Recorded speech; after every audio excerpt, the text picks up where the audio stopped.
전기에너지 생산과 수송에 대해 강의하겠습니다. 제일 처음은 전기에너지 생산입니다. 첫 번째 생산 방법으로 화력 발전이 나옵니다. 화력 발전은 화석 연료를 이용해서 물에 열에너지를 발생시키고 그 열에너지로 물을 끓입니다. 끓인 물에서 증기가 나오게 되면 그 증기는 터빈을 돌리고 그 터빈이 발전기에 연결되어서 발전기가 돌아가면 그 전기가 생산됩니다. 장점으로는 연료 구하기가 쉽고 단점으로는 화석 연료에 한계가 있고 오염 물질이 발생합니다. 장점 한 가지 더 하자면 이것은 건설 장소에 큰 제약이 없습니다. 두 번째, 수력 발전입니다. 높은 곳의 물을 아래로 내리면서 발전기를 돌려 전기에너지를 얻습니다.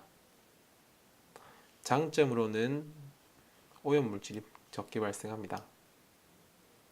또한 홍수와 같은 수해도 대비할 수 있습니다. 단점으로는 건설 비용이 많이 들며 주변 환경에 영향을 미칩니다. 이 영향이라고 하면 건설되고 나면 수몰되는 지역이 생기기도 하고 유속이 느려지기 때문에 수질이 나빠질 수도 있습니다. 원자력 발전에 대해서 이야기합니다.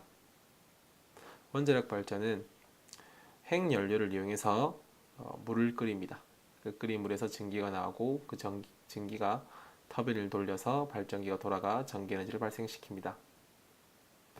장점으로는 적은 양의 연료로도 많은 에너지를 만들어낼 수 있습니다. 단점으로는 이 소모된 핵연료의 폐기물이 처리가 어렵습니다. 또 다른 단점으로는 바닷가에만 설치돼야 되는데 왜냐하면 이 원자를 돌아갈 때 많은 양의 물이 필요하기 때문입니다. 그리고 이 물이 냉각된 물이 다시 나가게 된다면 이 물은 뜨거운 물이기 때문에 바닷물의 생태계에서 교란을 시킬 수 있습니다. 어떤 교란이냐 하면 뜨거운 물은 산소가 부족합니다. 산소가 부족한 물이 들어오면 생명체들이 살 수가 없겠죠. 그래서 환경오염을 일으킬 수도 있습니다. 발전기에 대해서 봅니다. 발전기는 패러데이 법칙을 배울 때 나왔던 부분과 동일합니다. 코일이 있고 코일 주변에 자석이 있습니다. 이때 억지로 코일을 돌리면 코일이 느끼는 자기장이 변하게 되고 자기 손속이 변한 이 코일에서는 유도 기전력이 발생합니다. 이 유도 기전력에 의해서 유도 전류가 발생하면 전기가 발생하게 되는 거죠. 모든 발전기에는 동일한 원리가 적용되어 있습니다.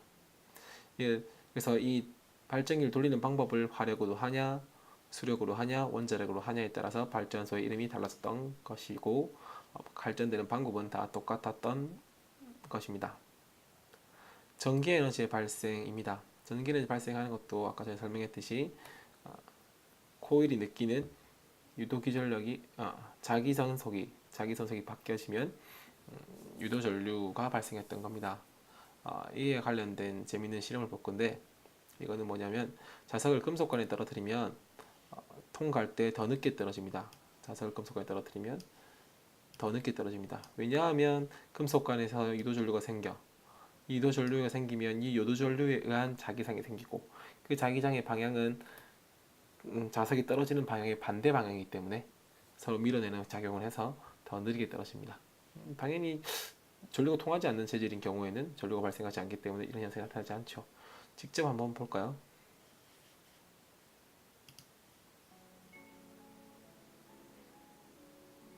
지금 구리관에 네오디움 주석을 떨어뜨리는데 아주 느리게 떨어지죠.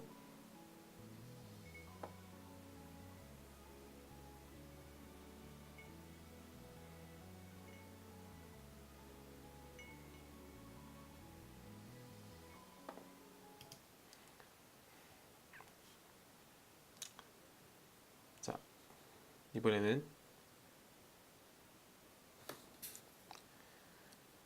전기에너지 수송에 대해서 알아볼 겁니다. 수송에 대해서 보는데 제일 처음에 나오는 부분은 도선에 흐르는 전류와 열의 관계가 나옵니다. 도선에는 항상 저항이 있을 것이고 그 저항은 전류가 흐를 때 열을 발생시키게 됩니다. 그게 첫 번째 설명이었고, 그때 소모되는 전력, 전기 에너지가 시간당 사용되는 양을 전력을 구할 텐데 그 식을 구하는 방법이 나옵니다. 에너지는 일을 할 수 있는 능력이었고 그 일은 힘 곱하기 이동 거리였습니다. 전기적인 힘은 전기장 곱하기 전하량으로 힘을 전기력을 구하고 그때 곱한 그 전하가 움직인 거리 D를 곱하면 일의 양이 나오겠죠. 근데 이 전기장 곱하기 거리 T가 유도기전력 또는 전압이 됩니다. 전압이 이제부터는 유도기전력을 전압이라 부르겠습니다. 전압이 됩니다. 이 전압을 구했고 이 Q의 전하의 양은 우리가 직접적으로 구할 수 없으니까 전류 곱하기 전류는 시간당 전하의 양이었으니까 시간당 흐르는 전하의 양이기 때문에 시간을 곱해주면 전하량이 나옵니다. 그러면 전력 그러니까 인류는 시간 곱하기 1의 양이 시간분의 1의 양이었고 이 파워 인류는 시간분의 1의 양이었고 이걸 구할 때 이 공식이 VI가 됩니다. P는 VI가 되고 이때 V는 IR이라는 옴의 법칙을 이용해서 이 공식이 다시 이렇게 바뀔 수도 있습니다. 이 식은 잘 기억해 두길 바랍니다. 이걸 지금 왜 배우냐면 집에서 전기를 쓰려고 하면 발전소에서 집까지 전선이 연결돼야 되는데 이 전선에서 소모되는 전력을 줄이기 위해서 지금 이 부분을 배우는 겁니다. 전선에서 많은 전력을 소모하게 되면 우리가 결국 집에서 소모되어야 될 전력보다 더 많이 그곳에서 소모되면 손해겠지요. 전기세가 나왔는데 전기세에서 우리 집에서 쓴 것뿐만 아니라 도선에서 쓴 전기 부분까지 전기세를 낼 건데 거기서 쓴 게 많다면 억울하지 않겠습니까? 그래서 그 전력 손실을 줄이기 위한 방법으로 두 가지가 나옵니다. 전력 손실이 생기는 이유는 도선의 저항 때문이었죠. 그래서 저항 값을 줄이기 위한 방법을 사용합니다. 한 가지는 전기가 잘 통하는 물질을 사용하면 될 것이고 예를 들면 금이나 은이 전기가 잘 통합니다. 또는 구리도 전기가 잘 통합니다. 철보다는 말이죠. 또 도선의 길이를 줄어들이면 저항이 줄어듭니다. 당연히 그러니까 집과 발전소 사이 거리를 줄이면 전력 손실을 줄이겠죠. 그래서 아까 화력발전소에서 장점이 어디든 지을 수 있다는 게 장점이 된 이유가 이 도선 길이를 줄일 수 있기 때문에 장점이 됩니다. 근데 이런 것들은 현실적으로 큰 무리가 있기 때문에 또 다른 방법을 이용할 건데 두 번째 방법은 전압을 늘리는 방법이다. 전압을 높여주면 왜 소비 전력이 줄어드는지를 보겠습니다.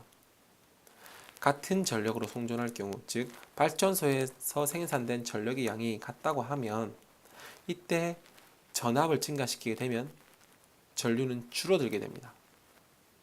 전류는 줄어들게 되죠. 이 전력을 가지고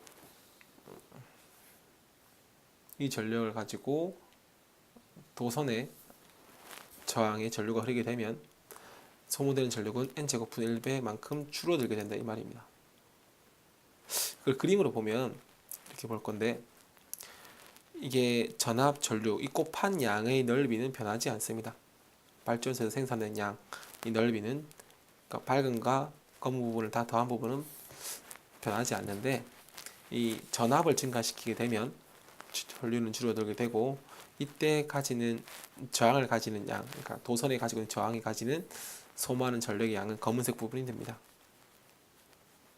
그러니까 전압이 증가하게 되면 이 부분에서 소화되는 양이 줄어든다 이거죠.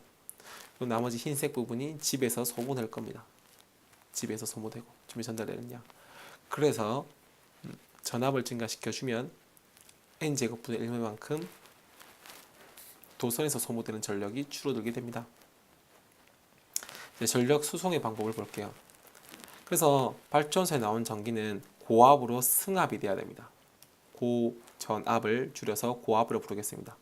고압으로 승합시켜줘야 됩니다. 그래서 고압이 된 다음에 송전선을 따라서 정선을 따라서 전기가 수송되고 집 근처에서 오면 이제 소비지, 집일 수도 있고 공장일 수도 있겠지만 그 근처에 오면 다시 또 낮춰줘야겠죠. 그 갖춰주는 변전소가 있을까요?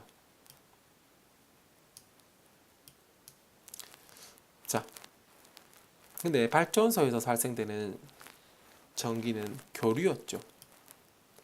교류를 하면은 장점도 있고 단점이 있습니다. 가장 좋은 장점은 전압의 변화를 시키기가 아주 쉽습니다. 우리가 교류를 사용하는 이유는 가장 큰 부분이 이것 때문일 것입니다. 근데 이게 교류가 늘 좋지는 않습니다. 단점으로는 우리가 전기기구를 사용할 때 교류가 들어오면 전기기구가 돌아가기 힘듭니다. 그래서 다이오드나 축전기를 사용해서 직류로 바꿔주었죠. 그런 작업들이 꼭 필요합니다. 또 이 고압 송전선에 있으면 이게 고압이기 때문에 큰 에너지를 가지고 있어서 그때 생기는 전자기파가 발생해서 통신의 교란을 줄 수도 있습니다.